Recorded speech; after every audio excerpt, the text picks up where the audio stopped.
तो ये सुधीर ने क्वेश्चन पूछा था ये तीनों। तो फर्स्ट वाला तो मैंने कल पिछली वीडियो में ही बता दिया था, आज भी समझाया थोड़ा सा कि कैसे आप किसी भी इलेक्ट्रोड का, तो मैग्नीशियम वो किसी भी इलेक्ट्रोड है, उसका स्टैंडर्ड इलेक्ट्रोड पोटेंशियल आप कैसे निकाल सकते हो। स्टैंडर्ड हाइड्रोजन इलेक्ट्रोड से SH से निकाल सकते हो। फिर है कि can you store copper sulphate solution in zinc port. अब अगर आप कॉपर सल्फेट को जिंक पोर्ट में रखोगे तो कॉपर 2 पॉजिटिव आयन है उसमें, ठीक है, और जिंक क्या है, जिंक सॉलिड है।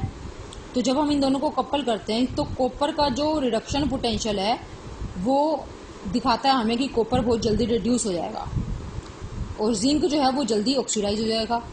तो इसलिए कॉपर जो है, कॉपर सल्फेट जो है वो जिंक से रिएक्शन कर लेगा।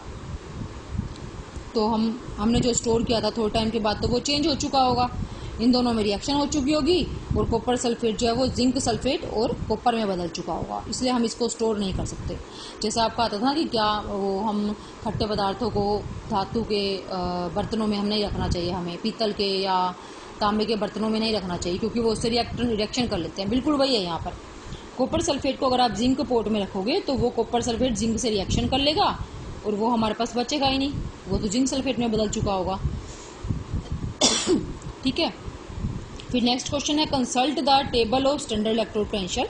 जो ये टेबल मैंने दिखाई है आपको, उसको देखकर आपको बताना है कि 3 substances that can oxidize ferrous ions under suitable conditions, जो फेरस आयन को ऑक्सीडाइज कर सके।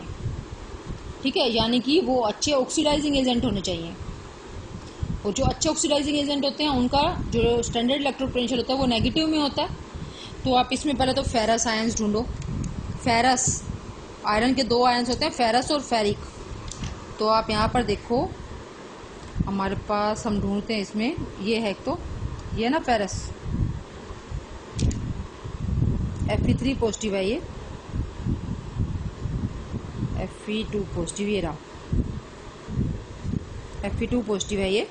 तो इससे ऊपर वाले कोई भी 3 इसको ऑक्सीडाइज कर सकते हैं। ठीक है, कोई भी 3 ले लो इस टेबल में से। वैसे इस टाइप का क्वेश्चन पेपर में आएगा नहीं, ये सिर्फ आपकी नॉलेज के लिए है कि आप इस टेबल का यूज करके आप क्या चीज बता सकते हो। आप ये भी बता सकते हो कि इसको फेरस आयन को कौन कौन ऑक्सीडाइज कर सकता है। ठीक है, तो इसके बाद हम जो बहुत इंपॉर्टेंट टॉपिक है इस चैप्टर का एक, जिसपे न्यूमेरिकल्स भी आते हैं और बहुत इजी टॉपिक भी है, नॉन इक्वेशन, वो करेंगे हम, इसलिए मैं लिख भी दिया इसमें, वेरी इंपॉर्टेंट। तो हमने we discussed the electrochemical cells, हमने इलेक्ट्रोकेमिकल सेल डिस्कस की with all electrolytes of concentration equal to unity, है ना। हमने देखा कि हम जब इलेक्ट्रोलाइट सेल्स की बात कर रहे हैं तो हम उसमें स्टैंडर्ड इलेक्ट्रोड पोटेंशियल की बात कर रहे हैं, और स्टैंडर्ड इलेक्ट्रोड पोटेंशियल का मतलब है कि जो कंसंट्रेशन है इलेक्ट्रोलाइट्स की वो यूनिटी है, 1 m है। लेकिन जरूरी तो नहीं है जब आप इलेक्ट्रोकेमिकल सेल बनाओ हर बार आप उसकी कंसंट्रेशन 1 m ही लो, आप कोई और भी ले सकते हो कंसंट्रेशन। जब आप उसकी कंसंट्रेशन चेंज कर देते हो तो आप रिडक्शन, जो इलेक्ट्रोड पोटेंशियल है वो कैसे निकालोगे, SH को यूज करके, स्टैंडर्ड हाइड्रोजन इलेक्ट्रोड को यूज करके, तो आप स्टैंडर्ड इलेक्ट्रोड पोटेंशियल ही निकाल सकते हो। ठीक है, लेकिन जब कंसंट्रेशन चेंज हो गई तो जो इलेक्ट्रोड पोटेंशियल है, स्टैंडर्ड इलेक्ट्रोड पोटेंशियल है, उसकी वैल्यू भी चेंज होगी। तो वो हम कैसे निकालेंगे, वो नर्न्स ने बताया। नर्न्स ने एक फॉर्मूला दिया कि किसी भी कंसंट्रेशन पर आप इलेक्ट्रोड पोटेंशियल या सेल पोटेंशियल या EMF कैसे निकाल सकते हो। फॉर एग्जांपल मैंने ये रिएक्शन लिखी, ये रिएक्शन क्या दिखा रही है आपको, गेन ऑफ इलेक्ट्रॉन्स है, मीन्स रिडक्शन हो रही है। इसके लिए उन्होंने ये इक्वेशन दी, आपको सिर्फ याद रखनी है ये इक्वेशन। ई मीन्स क्या है, ये किसी भी कंसंट्रेशन पर इलेक्ट्रोड पोटेंशियल, और ई नोट का मतलब है कि स्टैंडर्ड इलेक्ट्रोड पोटेंशियल। एक ही सेम इलेक्ट्रोड है, देखो Mn positive to M, Mn positive, मतलब सेम इलेक्ट्रोड, मतलब M है दोनों में। अगर मैं यहाँ पर सोडियम लिख दूँ तो दोनों सोडियम इलेक्ट्रोड हो जाएंगे, यहाँ मैंने M लिख दिया। ठीक है, तो हमें किसी भी कंसंट्रेशन पर इलेक्ट्रोड पोटेंशियल निकालना है, तो हम कैसे निकालेंगे, ये निकालना है हमें। उसके लिए हमें स्टैंडर्ड इलेक्ट्रोड पोटेंशियल तो पता होगा ही, नहीं तो हम निकाल भी सकते हैं। ठीक है, इजी माइनस उसका SH का यूज करके निकाल सकते हैं ना इसको, minus RT/NF natural log of M concentration divide by ion concentration. यहाँ पर R क्या है, आर इज गैस कांस्टेंट, इसकी वैल्यू 8.314 जूल पर केल्विन पर मोल। ठीक है, टी क्या है वो टेम्परेचर, मोस्टली 298 ही लेते हैं। एफ क्या है फैराडे, जिसकी वैल्यू होती है अप्रोक्सीमेशन अगर हम करें ना फैराडे की वैल्यू तो 96,500 होती है, लेकिन जो एग्जैक्ट होती है वो होती है 96,487। ठीक है, अब जो सॉलिड है ये प्योर सब्सटेंस की कंसंट्रेशन, सॉलिड है ना ये, जैसे zinc metal, zinc road, copper road, pure की कंसंट्रेशन हमेशा 1 ली जाती है। ठीक है, कंसंट्रेशन क्या होता है, कंसंट्रेशन होता है कि सोलवेंट के अंदर सोल्यूट कितना है या सोल्यूशन के अंदर सोल्यूट कितना है। तो यहाँ तो सोल्यूट भी मेटल है और सोलवेंट भी मेटल है, तो इसलिए कंसंट्रेशन क्या होगी यहाँ पर 1 होगी। ठीक है, तो ये आपको इससे हम इसको हम सिंपल फॉर्म में ले जाते हैं, क्योंकि नेचुरल लोग है ना, हम इसको बहुत सिंपल बना देंगे अभी, लेकिन आपका डेरिवेशन आ सकती है कि नॉन्स्ट इक्वेशन को डिराइव करो किसी भी इलेक्ट्रोड पोटेंशियल निकालने के लिए, तो आपको स्टार्ट यहीं से करना है और कॉपी पे करके देखना है, ये तभी आएगा, अदरवाइज नहीं आएगा। और एक बार आपने कर लिया तो ये कभी भूलेगा नहीं। Electrode potential at any temperature at any concentration, at any temperature भी कर सकते हैं वैसे, is equal to standard electrode potential minus RT/NF natural log of M/Mn positive. ठीक है, तो ये मैंने एक्सप्लेन भी कर दिया क्या क्या है electrode potential at any concentration and eight any temperature, standard electrode potential, gas constant value दिया है, टी टेम्परेचर, एन क्या है number of electrons transferred. Copper और जिंक की जब हम कपलिंग करते हैं तो कितने इलेक्ट्रॉन्स का ट्रांसफर होता है, 2 इलेक्ट्रॉन्स का। जिंक 2 इलेक्ट्रॉन देता है और कॉपर 2 इलेक्ट्रॉन लेता है, तो वहाँ पर एन क्या है 2 है। F Faraday constant, Faraday constant भी लिखना था यहाँ पर 96,500। M is concentration of electrode यानी कि solid and taken as unity always, ये हमेशा 1 होती है। This is concentration of electrolyte. ठीक है, तो ये हमने m की वैल्यू यहाँ पर पुट किया उसी में ही, दिस यहाँ पर ये 1 लिख दिया हमने। ठीक है, अब हम इन सब की वैल्यू पुट कर देते हैं, r की भी, t की भी, t की 298 और f की भी। n की नहीं करते, n तो अलग अलग इलेक्ट्रोड्स के लिए अलग अलग होता है ना, किसी में 1 इलेक्ट्रॉन की ट्रांसफर होती है, किसी में 2 की होती है। तो और तीसरी चीज़ क्या करनी है, हमें नेचुरल लॉग को लॉग में कन्वर्ट करना है, इसलिए हम इसको 2.303 से मल्टीप्लाई कर देते हैं। Putting values of r, t, f, ठीक है, वी गेट, आप करके देख लेना, मैंने ये करके देखा है कैलकुलेटर से, मैंने करके देखा है मल्टीप्लाई, तो यही आएगा same. Electrode potential of any electrode at any concentration is equal to standard electrode potential minus 0.0591/n log of 1 electrolyte concentration. ठीक है, तो ये नॉन्स्ट इक्वेशन है for finding electrode potential at 298 kelvin temperature.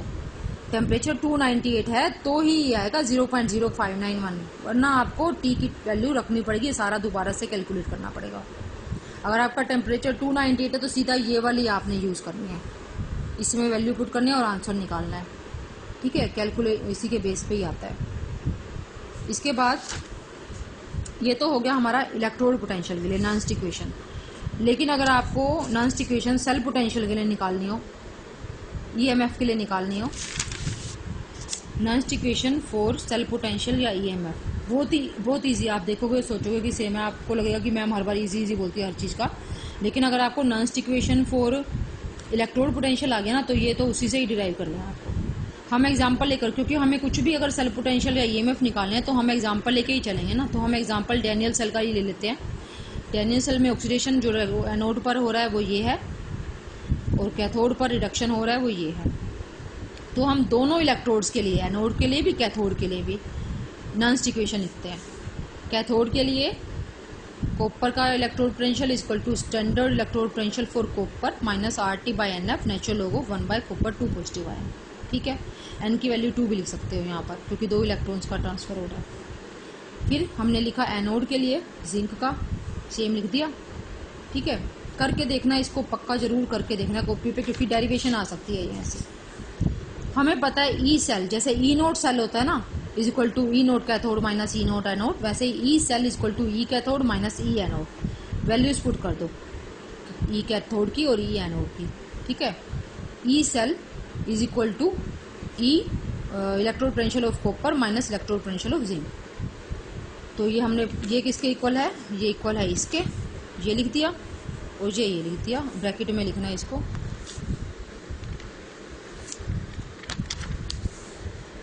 ठीक है, अब इनको हम इकट्ठा कर लेते हैं, इसको और इसको। ये मैं आगे ले आई, यहाँ पर माइनस है ना इसके आगे, copper electrode, standard electrode potential for copper minus standard electrode potential for zinc. Minus ये बच गया और ये माइनस माइनस प्लस बच गया। ठीक है, लेकिन हम दोनों में से माइनस कॉमन ले लेते हैं, इसमें से भी और इसमें से भी। तो माइनस हमने ले लिया, कॉमन क्या है RT/2F, RT/2F माइनस RT/2F हमने कॉमन ले लिया, अंदर बच गया माइनस, तो यहाँ से चला गया नेचुरल लॉग ऑफ 1/कॉपर 2 पॉजिटिव आयन, और ये माइनस तो बाहर चला गया लेकिन ये माइनस रह गया, माइनस नेचुरल लॉग ऑफ 1/जिंक 2 पॉजिटिव आयन। अब मैंने आपको बताया था कि अगर लॉग में माइनस हो रहा हो तो डिवीजन होता है एक्चुअल में, natural log of this divide by this. ठीक है, तो ये डिवाइड होगा तो जिंक ऊपर चला जाएगा, ये हो गया ई नोट सेल। ये क्या हो गया, ई सेल है, ई कैथोड माइनस ई एनोड, और ई नोट सेल क्या है, ई naught cathode minus E naught anode. हमने ये लिख दिया इसको,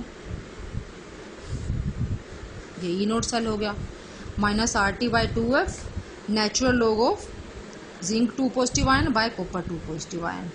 अगर हम इसमें भी ये सारी वैल्यूज पुट कर दें, R की, T की 298, F की, तो हमारे पास ये आ जाएगा E cell is equal to E nought cell minus 0.0591/2 log of zinc ion concentration by copper ion concentration. Concentration को हमेशा स्क्वायर ब्रैकेट में लिखते हैं।